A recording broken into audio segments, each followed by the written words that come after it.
Hi guys, welcome back to another episode of Cookmas, where every day in December I'm sharing a new recipe. Today's recipe is pasta chips. You're going to start by cooking 1 box of bowtie pasta. You're going to cook it for about 8 minutes.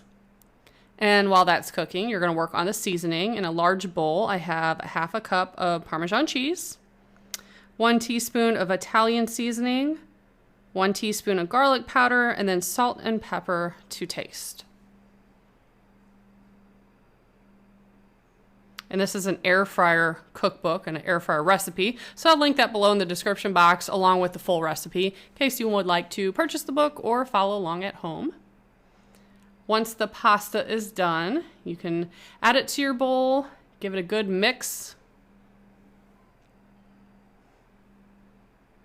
I actually ate a bunch just like this before even putting it in the air fryer. It tasted good like this too. But in your air fryer, you're going to dump about half of it. Guess it just depends on how big your basket is. So you don't want to completely cover the bottom. They could overlap a little bit, but not too much. Put that in there for 4 minutes at 400 degrees. Tossed it halfway or shook it halfway. Put it in for 4 more minutes and then dumped it out on a baking pan. And this is what it looks like. They're a little chewy, a little crispy. They kind of taste like seasoned crackers. And suggested to dip it in marinara sauce, which yes, that did taste good. I also dipped it in ranch, various other things. I think it would also probably taste good with hummus, but I didn't have any on hand.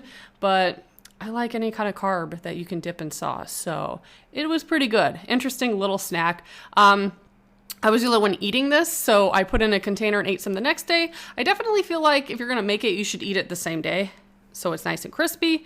So yeah, if you'd like to try it, I'll put the recipe below in the description box and let me know what you think if you tried it. Thanks so much for watching. Bye guys.